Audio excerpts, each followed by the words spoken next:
Hi. Oh, hi, I'm Billie Dymes, and I don't know what you want me to talk about, but you can ask questions and I'll see how many I can answer. Okay. You know what? Let me What? grab. I just want to grab a chair so that I can Oh, see. yeah. Oh, probably easier for you, yeah. Just push stuff away where you want to. This is fine. If you would, just kind of give me some idea of how it was that you came to the Croton community. Well, I When, lived up on West Mount Airy. I didn't go to school here. I went to school in a Catholic uh, boarding school over in Fort Lee, New Jersey, believe it or not. And we came up here one summer. My mother used to find a place to take us in the summer. And up on West Mount Airy, she had a classmate. She was a nurse, Bellevue nurse. You always say Bellevue nurse because they were supposed to be the top nursing facility, that's where she studied, and she also nursed there. But her a classmate of hers, Benny Whitney, lived on West Mount Airy, and she found one day a cottage across the road from her. So she told my mother, and we came up there. It was a funny cottage because the back part of it was just like a tent, and the front part, the sleeping part, was sort of open, but good enough. And then we later found other places on Hollis Lane, which is down at the foot of the West Mount area there.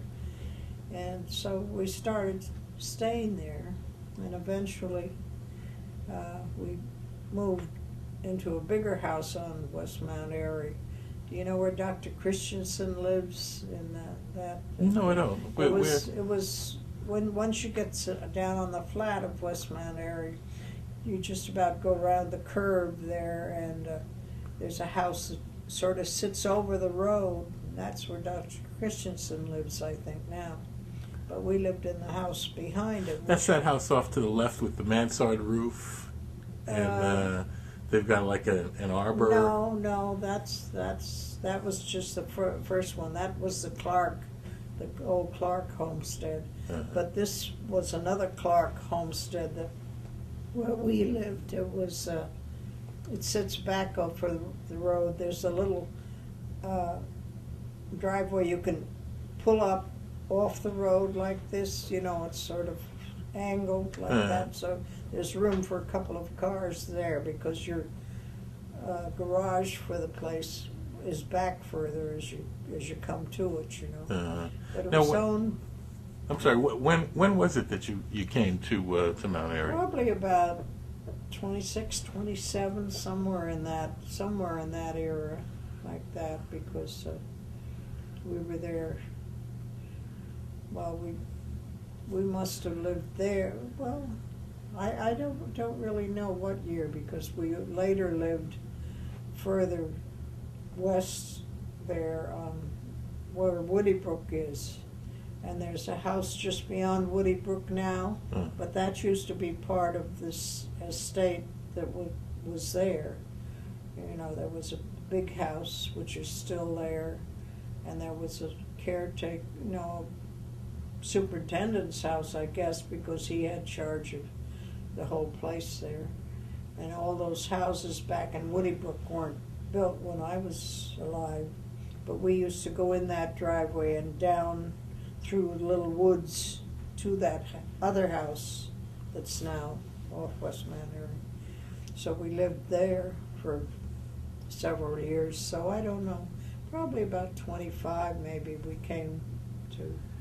Paint a picture of what Mount Airy was like at the time. Where would you go for food and groceries? How was it getting around, that sort of thing? It was all right getting around, I guess. The folks the man who lived with us, my mother lived with him for years. She was one of these pioneers in who lived with who, you know, and so forth. And as I say, my sister and I were I have a younger sister, 2 years younger than I am, and we were mostly in school, so we were only home on vacations and so on. And we were, you know, we just wandered around. I was more the tomboy kind, so I was often roving all over the place all the time. And the man who lived out, there was a barn on that place, which now has been converted into apartments, but he had a little apartment there, and he was supposed to take care of the place, you know, do the mowing, do all this. And he had a horse, which he allowed me to ride as long as I would promise to take it to be shod. And I used to have to take it all the way across the dam over, I don't know how far it was, but I used to have to ride the horse over there to get shod and come back. Here I was, just a kid, you know, not very old, doing it. He also had a pony before that, but I drove I did the horse one too, and he had a sleigh in the winter. I have somewhere picture, well, I guess probably it's over in the archives over in the, you know, historical building of me driving the horse and sleigh in the wintertime with my mother and my sister and somebody else in it. So you were on the sleigh for amusement, or that was how you were traveling? I was driving the horse. Oh, okay. I was driving the horse, and I had to, you know, put everything on him and all that, so I knew how to do all that with the horse when I was young, but I don't know it now. And I was a great one for barefooting all over the place. There was a little quarry on Hollis Lane there full of water, so that's where we used to swim, or I used to swim all the time. It's now been filled in, and there's a house built just about where that quarry was. But anyway, that was it.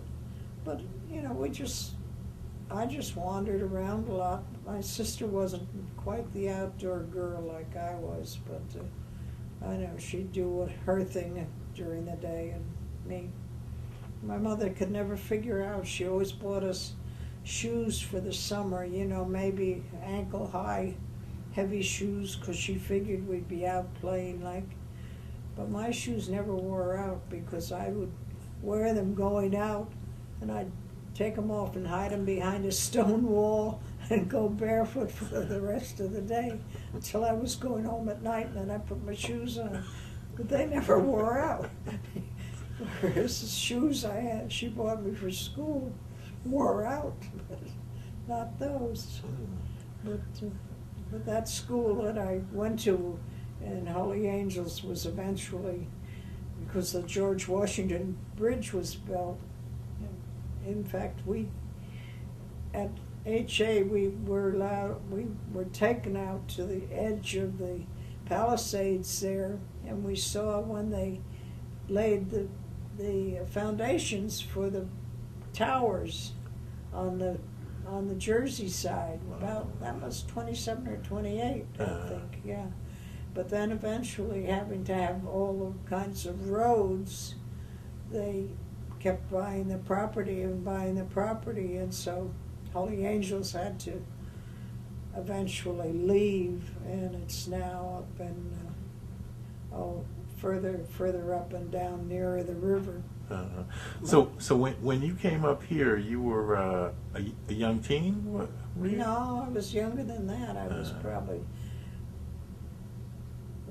15, 16, something like that, even younger than that, because that picture that we had on the front of our bulletin, you know, our newsletter one time, that was taken down off West Mount Airy, off Calabar Road. That was New Thought, because there was a New Thought colony that was down there. All through that section of West Mount Airy were people who believed in this New Thought, which was the predecessor of Christian Science, because Mary Baker Eddy belonged to the New Thought group, and that's where she began her, she changed things a little and it became Christian Science. Now, what was it that the New Thoughters, what was the New Thought? What did they believe in? They more or less believed in, that if you thought right and you ate right and you did things and you were peaceful and got along with people, and they believed more like Dr. Coué, mind over matter. If you thought well, you would keep well, and things like that. Of course, there's more depth to it than what I'm saying, but a man named Josiah Quimby is the one who began that, and I'm sure she was his daughter. Her name was Louise or Eunice, I can't remember. Anyway, she lived in one of those houses on Mount Airy, this one that Dr. Christensen lived in. It sits up off the road, Now up high. Trine, Well, he was up near Purdy's Corner. When you go up Mount Airy from the village, you go up and the road curves and so forth, and you eventually come to where you're facing a house. And then in Mount Airy goes east and west. So east goes out toward 129, west ends up on 9A. So, that's the division. And then there's only Calabar Road that goes off that. And Calabar Road is just beyond this Miss Thompson's property. She had a big piece of property because she also had another entrance up around on Calabar Pond Road. And she had a hall there, but it wasn't as big as the hall in that picture where I had, because I have the original of that picture still. It was a party for my sister's birthday, my sister and a friend of mine's birthdays. And everybody who lived on the West Island area at that point came to that party. So, we were all very friendly there and so forth. Now, the Swansons were up there too, weren't they? Who? The Swansons, was Gloria Swanson up there? Oh, well, she was back further toward the village, just up. Well, when you go up Mount Airy from the village, the first road on your left is North Highland Place, and then Glengarry Road, and then when you go around that corner just beyond that, and there's a big driveway on your left, and there's a big stone garage there that looks like a fortress. That was the garage that belonged to Gloria Swanson. And the house that's up there now was not where Gloria Swanson lived. Where she lived burned down at one time. So that's a newer house. They still sell it as Gloria Swanson's, but it's not really the house there. And Now, the rumor that I've heard was that garage was housed Kennedy's whiskey before permission was lifted. That's what the story is. I don't know, but of course she was friendly with Joe Kennedy. That was a thing. So anyway, that's now what about the Purdy's?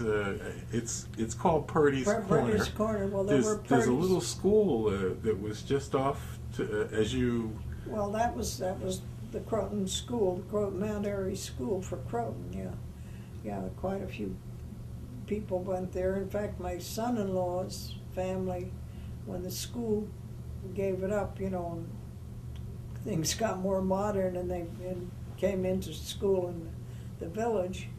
The village sold that house and Jack's father bought it, and they lived there.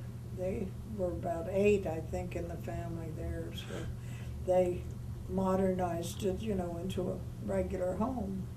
And then since then, they sold it about 19, oh, I don't know what year they sold it, maybe in the 50s or something like that. And because most of their family was grown by that time and gone, And, well, it might have even, no, I guess they all left for the World War II from there, so it was after that. It must have been the 50s that they sold it. But Now, anyway, what, that and just after that, heading west again is a little small house, and that was a Quaker school at one time. But that had been, I don't remember that being a school. I knew people lived there at the time that I knew it. And across the street was an estate that had just a wire fence all the way around it. People by the name of Albright lived there, and they just came up in the summertime mostly. They had it all fenced in. Eventually, that of course has all been developed into houses and so on. So I don't know so much about it anymore. Now, when was it that the colony came into being? Well, the colony must have been in the late, oh my goodness, it is snowing. It is snowing. They said we might get a flurry. The colony was somewhere in the 20s. It began. Of course, you just go up the hill from the village, and as you hit the top of the hill, well, even the last part as you're getting to where it's steep, or where Floyd Dell and Robert Minor and several avowed communists lived. And but just as you hit the top of the hill, if you just go straight ahead, you head into what's called the colony. And those roads gradually developed in there. Some, they mostly were, let's say, free-thinking kind of people. Most of them were of that leaning, that they got the name. So it was always called Red Hill.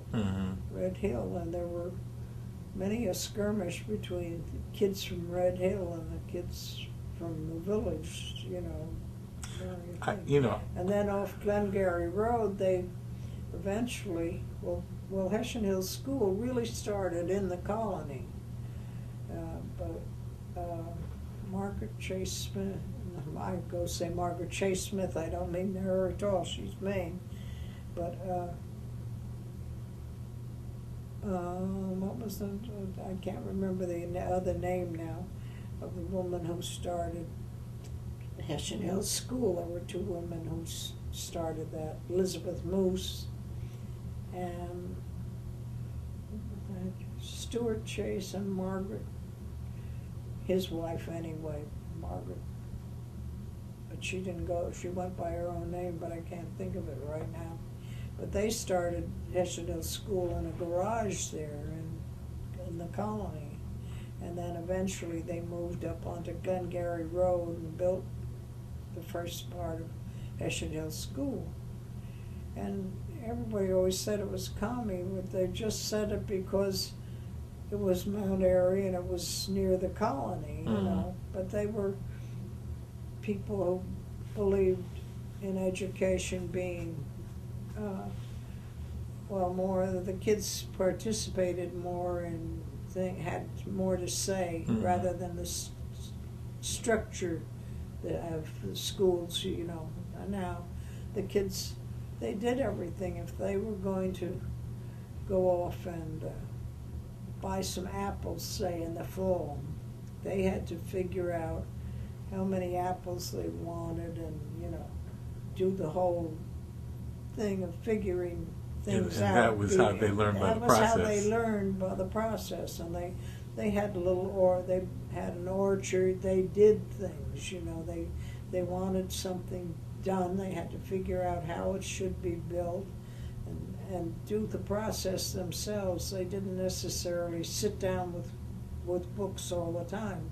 although they learned a lot of things, and they had more, you know, maybe dancing and things like that that schools didn't have, but they went in for it. They had more painting and, you know, all that kind of stuff.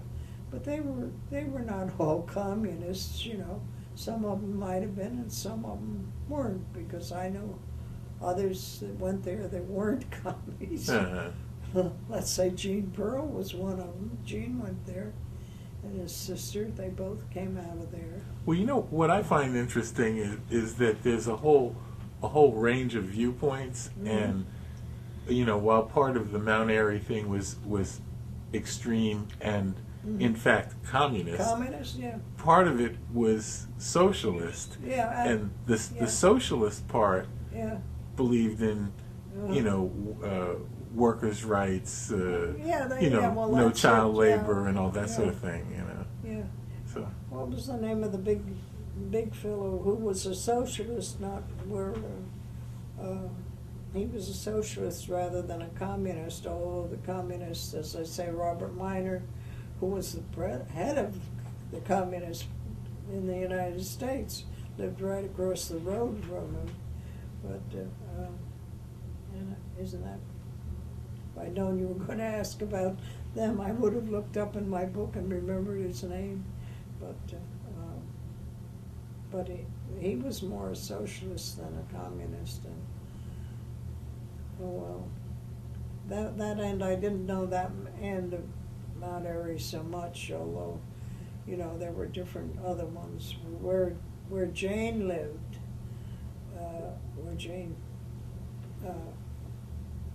Northshield lived, that was part of the old slaving place. Now right at the top of Mount Airy, before you started down the hill, it's an abandoned house now, as far as I know.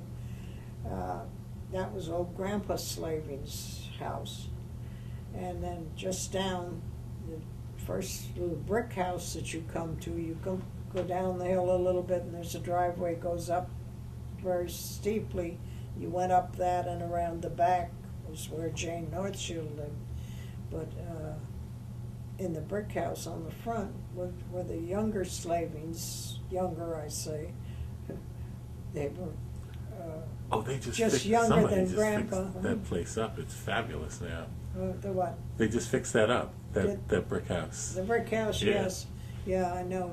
That's where. I may am forgetting all the names of the people that I knew that lived there.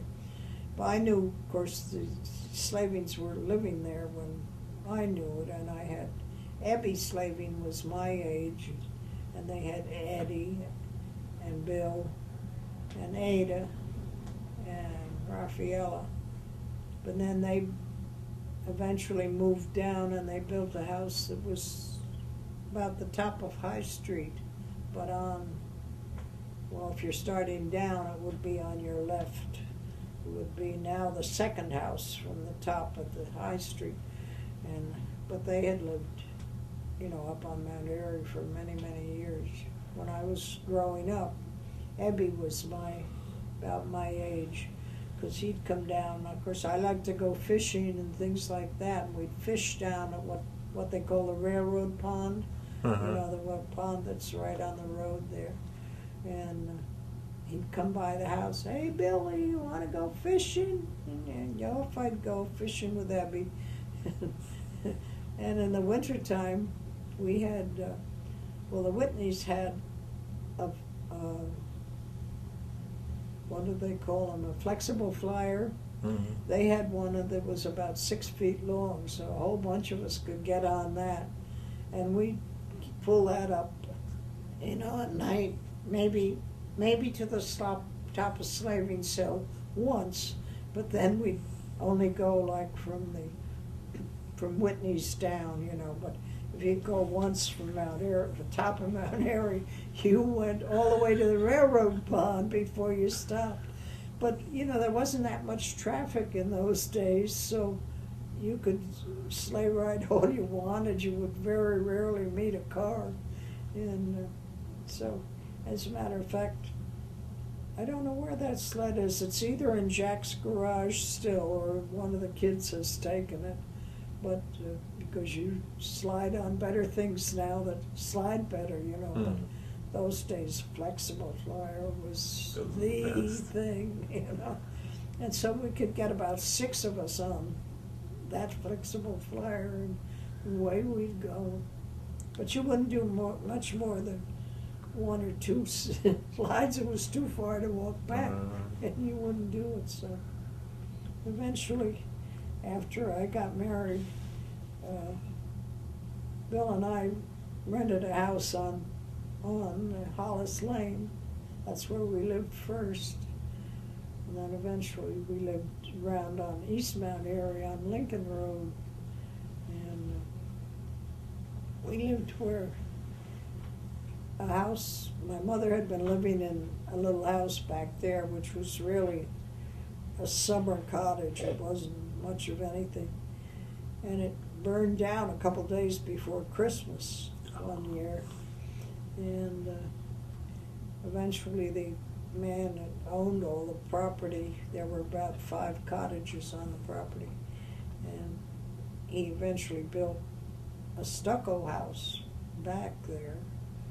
But again, he didn't put any heat in it. He just had a fireplace in the thing. But he did put a stove in the kitchen that you had oil that you put in the thing so that you could keep somewhat warm with that. But then Bill and I lived there for a couple of years, and then my son was getting to be almost school age, and we decided we'd move to the village. Besides which, it was getting one year that we had a big snow. My husband worked in the Grand Central Terminal, and so he would go to the train every day. Some days, if I wanted to, I would ride with him, you know, so I could have the car for the day. But it was not often that I did, you know, but it got to be pretty hard having to drive from Mount Airy to the station every day and all that. So that, along with Donnie getting to be 5 years old, we decided to go to the village, so we did. And we've lived in, I don't know, 2, 3, 4 different houses in the village of Groton. What was Harmon like? When did you first come? We first came over here in 41. But meanwhile, we'd been when we lived on we first moved in on Van Wyck Street, right next to my in-laws, in a house that was part of the house on Grand Street where Dr. Melman is and so forth. There are 2 pieces of the house there, and there's a piece on Van Wyck Street, sort of a tall gray. That was part of that other house on Grand Street once. So we lived there for a while, then we got a chance to get a house on Melrose Avenue to rent it. So we moved there, and we were there a few years. And then the people decided they wanted the house back, and we lived down on Wayne Street, the top of that, you know, when you come off 9 and you see a house sitting there up over John Jacques, you know, where John Jacques is, and you see a house beside it. We lived on the top floor of that in a couple of years, and then we moved to the top of High Street in a nice house somewhat like this.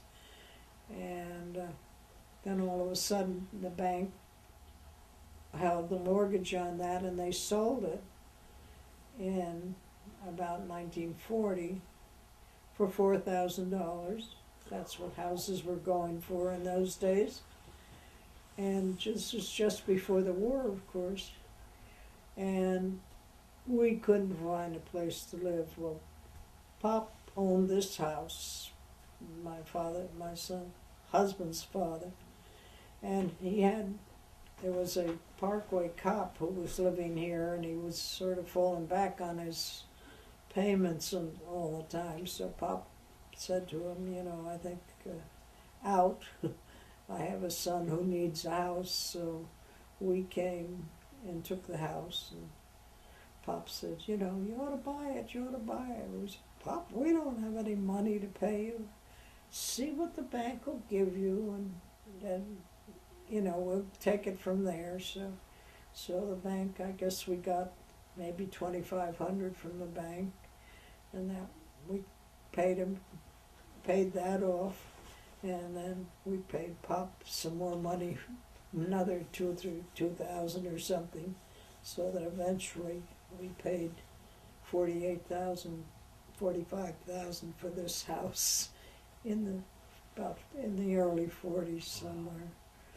So slightly. World of difference. What a difference, yeah. But that's what houses were going for, you see. And that section over in Croton, up on 9 there, Cook Lane, and that section, that was only done after the war. And when they were asking $7,000 and $8,000 for houses there, everybody was shocked. That was too much. Wow. Well, the same with GI Valley there, and you know, on 129 there. You know, all those houses should go down in there. None of them were there until after the war either. That's why we called it GI Valley, because all the soldiers coming in off the war. So that's the area over near where I live, actually, Cleveland and Gerstein. No, down off 129. You know, down where the post office is and so forth. But the road that goes off, there are 2 roads, I think, that go off in through there and go down into that valley there. That's what we call GI Valley, and all those houses were not there until after the war. That's when somebody, you know, built all those, and it was all the returning soldiers that bought those houses. So that's where it got the name GI Valley.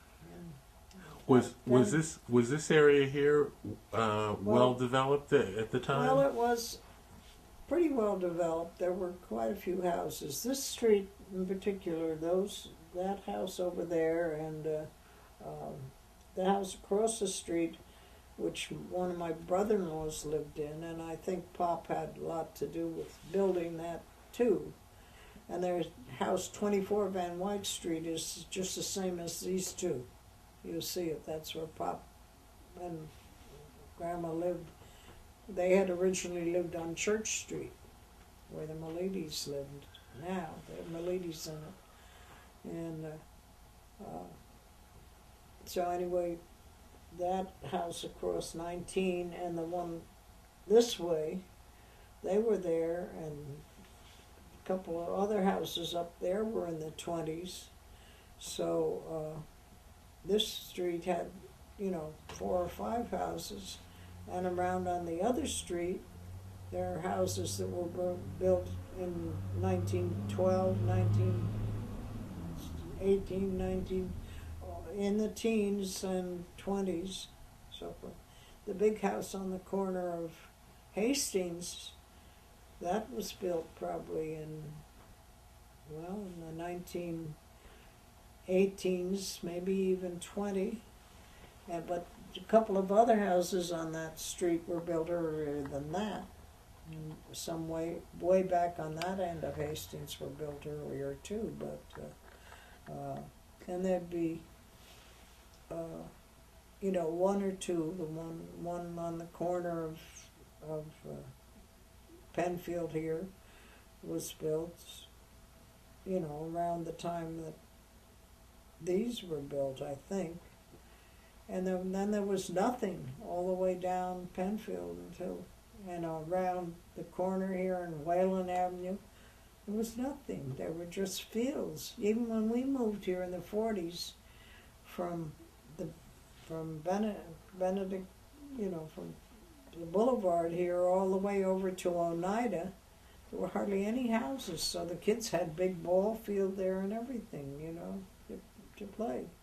And there were always cross lots through Harmon where you could go if you came to a corner on Cleveland Drive, there would be a cross lot that went across to whatever was the other street there. So walking to school, the kids had all these paths. They didn't have to stick to the sidewalks all the way around. They would go cross lots, They different still places.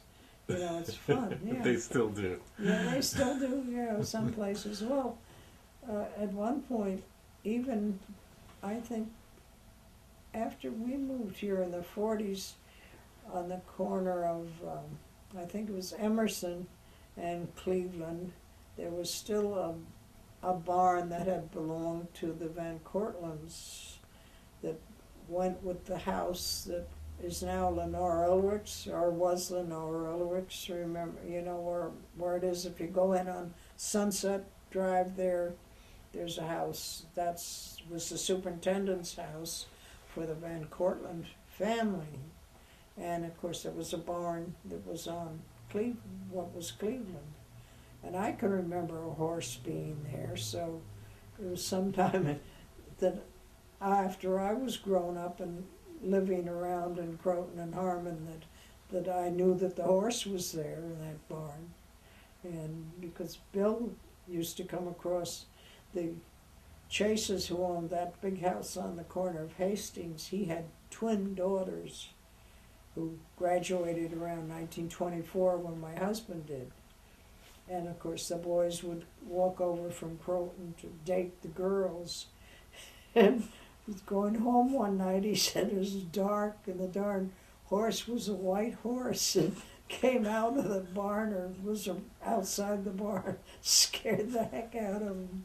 But the boys thought nothing of walking from Croton over to Harmon to date the girls and so on, you know, because that's what you had, you know. You do. The boys didn't have cars and everything in those days. You didn't have cars. That's the way it goes. So, but you know, gradually, and of course, right after the war, this built up. You know, that's when most of the houses, all of the other end of Penfield was built after that. Maybe not the first, the one on the corner here is new, but the next one is the Sears house. And we have quite a few Sears houses here in Harmon, and of course over in Croton too. There are quite a few houses by mail, as they called them. But you had to live on a railroad somehow, because they used to come in a freight car. You had to have your foundation ready, and you bought houses. It was a catalog that you ordered your house from, and then it came. You got everything. You got every screw, anything that went to build your house came with the package. So you just had to have it built after you got it. Mm. But it had to be a railroad siding because it came in a freight car. And you had to have some place that had a railroad siding so that you could get it taken off and brought to your site, and then you put it up yourself, and so on. So we have quite a few here in Croton.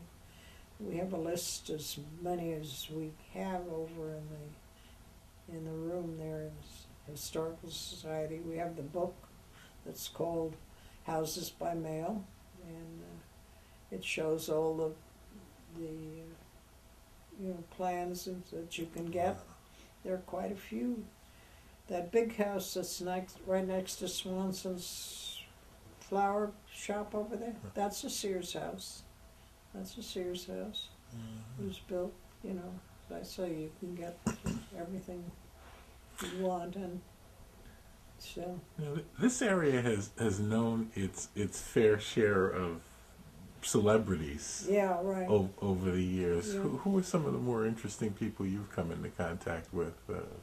No, I don't know very many celebrities, or don't know. I just know from what they have said, you know. Mm. When the Playhouse was built, of course, the Playhouse, now that it's burned down, and the last man who owned it tried to sell it off as an 18-something he had some kind of a date like that on it, you know, that it was built by Clifford Harmon in that time.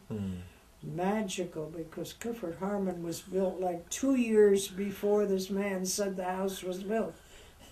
and he didn't buy this property until early 1900s, you know, about 1906, I think, is some of the earliest dates that we have. It could have been 1905 or so. And he bought 500 acres from the Van Cortlands. That man had him owning 35,000 acres. Ridiculous. He didn't own 500 acres. And the property went from the Croton River over about to Radnor Avenue and included the duck pond, which was called Spring Lake in those days. And then it went from the railroad back to Quaker Bridge. So that encompassed Harmon, what Harmon bought. So, and then some of the property, the railroad needed a little more trackage, like from the bridge down there up, it needed more trackage for things.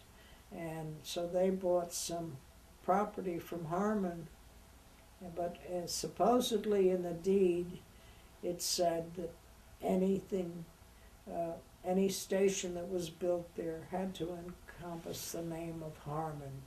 So that's why the name has stuck, even when Croton had to give up the Croton station because of the expressway being built. They brought the name Croton back, but it had to keep the name of Harmon, so it became Croton Harmon, because up until, well, when we lived over in the Croton area, when we lived on Mount Airy, Bill commuted out of the Croton station, which was down there on Depot Square, of course, Depot Square was a lovely spot there. It was all those paving blocks and so on, you know. It was a wonderful spot there. And, you know, everybody that could commuted out of Croton, because you just had a little bridge that went across the tracks and had a little waiting room. Didn't have a waiting room, it just had, you know, canopy or something over the platform on the west side and so on. But what did your husband do for the railroad? What was his? He worked in Grand Central Terminal in the terminal manager's office, which had the rental and operation of the whole terminal. And he, in 1969, of course, the Penn Central, Pennsylvania had bought out, you know, the New York Central. By that time it was called Penn Central. And then the government insisted when they had to take in the New Haven, for some reason they decided they didn't need a terminal manager's office anymore. So he was given the option he could retire, and they would pay him his pension until he was old enough to take it from the government. So, and by that time he had worked up, he had been assistant superintendent of rental and operation of the terminal, and about the last 2 years that he worked, he was superintendent of the rental and operation of the terminal. In other words, all those stores, everything else in the terminal, that office had the rental things so that you were in charge of that and so on. And he knew he loved that terminal. He knew it from top to bottom. You know, there are 2 or 3 layers down underneath that terminal where there were offices, because at one time the railroad owned all the property up Park Avenue, you know, all the way to the Waldorf. And hopefully they still own the property under the Waldorf, because that's probably the only thing they have left, because when the Pennsylvania came in, they took down all those. There's still a station underneath the Waldorf. The president stays there. Stays there. Yeah. Well, but that's probably still owned by the railroad. Hopefully, the ground rights anyway. But you know, there were a lot of wonderful apartment houses on Park Avenue where a lot of these wealthy families lived, you know, 16-room apartments and so on. And when the railroad owned those, they used to have charge of doing whatever was needed, painting, repairing, doing everything, because many of the people that worked there for the railroad, they had shops down under the terminal, you know, like carpenter shops, painter shops, and everything else, where they assembled what they needed, you know, to do these. Because Bill used to talk about, you went and whatever the tenant wanted, you know, you did. He talks about people who wanted their walls painted black, and then they had all white furniture in the house, and you know, but you had to do whatever they wanted to do, and so that was part of what his office also did. But anyway, he retired in 1969, but he wasn't old enough to receive his pension. So for 5 years, they paid him what he would have received as a pension, and but he didn't have to work. But they told him, well, you know, apply for unemployment, because we paid for you to, you know, for unemployment. We've had to pay for years for people, so you know, do it and take it, because you're entitled to it. So that's what we used for going on a couple of trips, like to Canada and to across the country and different things like that. So anyway, you know, that was it. But so we enjoyed. He got 10 years, and unfortunately he got sick, so he eventually died in 1980. And that was another odd thing. He was still living in 1980. He'd had cancer, and 2 or 3 times, you know, had an operation, and then come back for him. One of the girls ever married, and she had died long before. But you know, that's the way.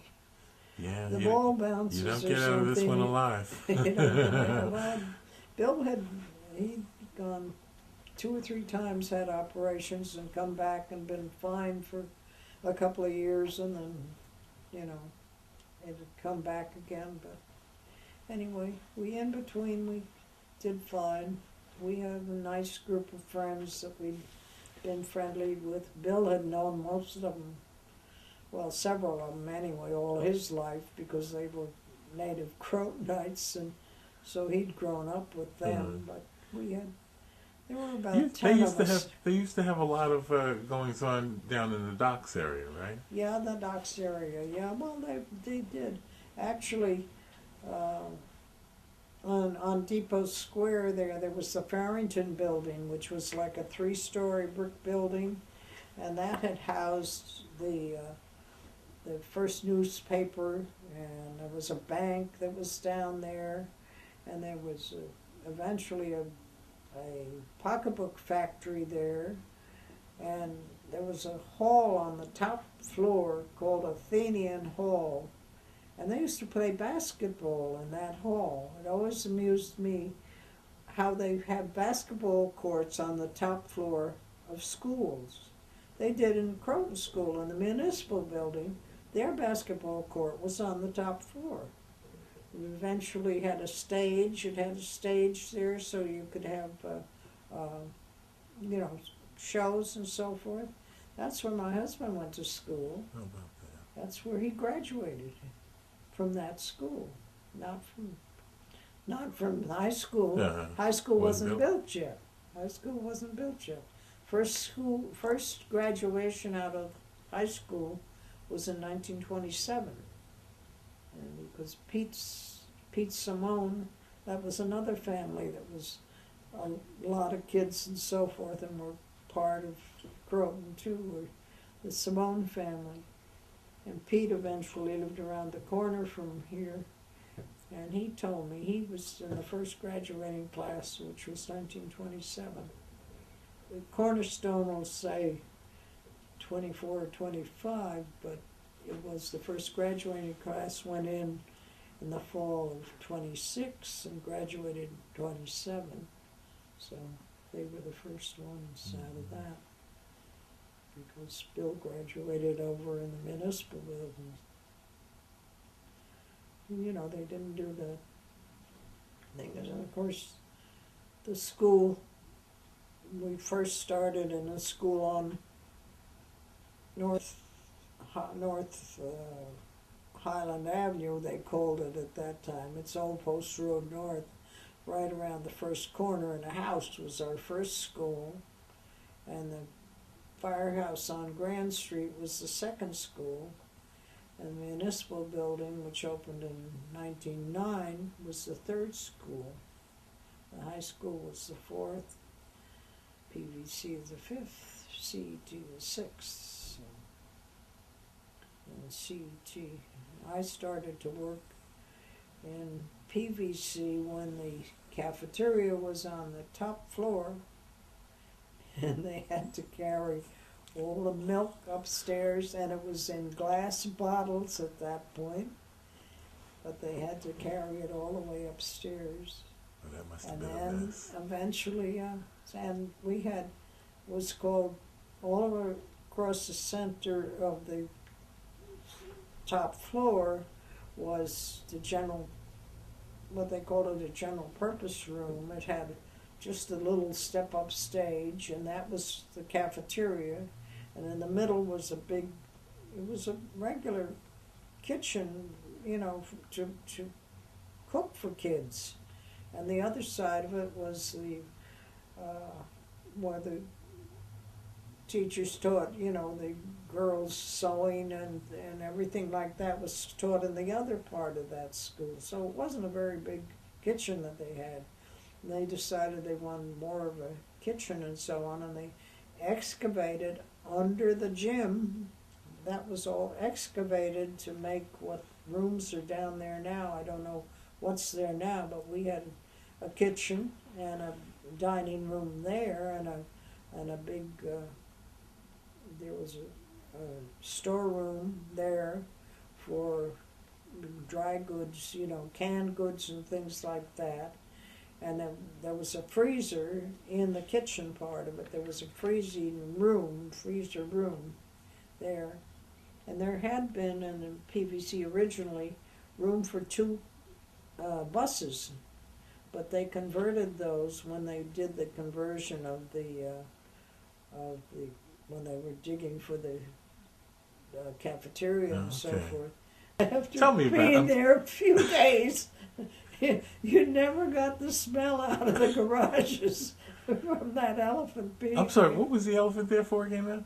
And for the circus, we had a little circus that came as a money raiser for the PTA, I think it was. You know, they had clowns and so forth, but they also had an elephant, because Bill Fife, who was one of the custodians, he never forgave me for that. He said, "Oh, you know, of all things, and house it in the garage." Oh dear, oh, we never, just never. Forever. Oh, that's funny. It was funny. But I think we'd probably charge something like $0.25 to come to the, you know, circus. So, but because, oh dear. Because when they were building that, when they were excavating, there was at least a year, maybe more. And that this was 1950, because I was hired in 1950 to work at the cafeteria.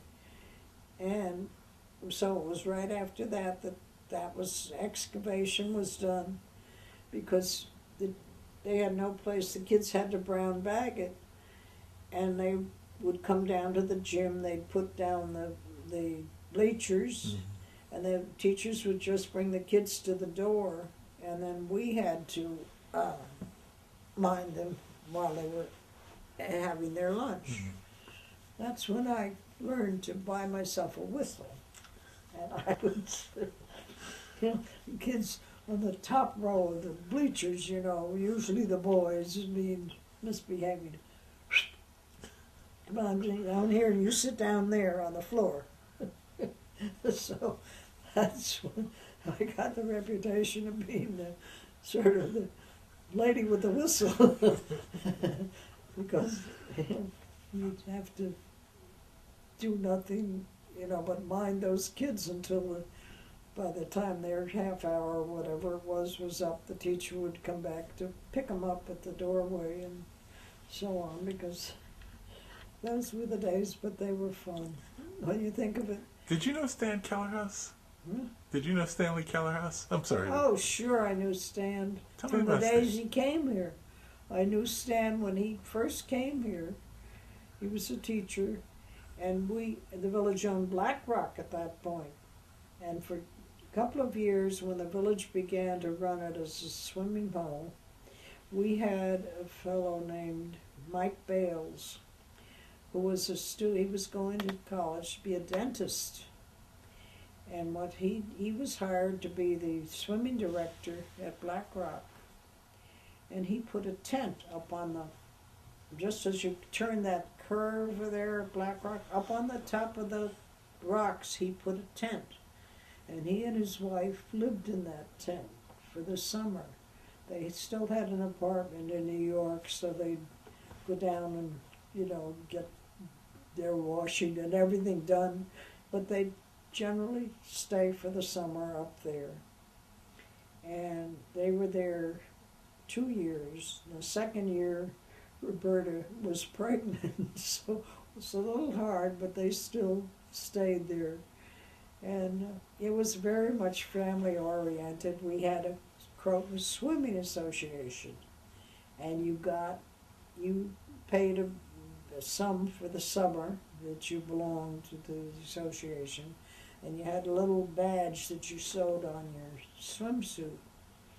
And we would do things to raise money and so forth, things like that.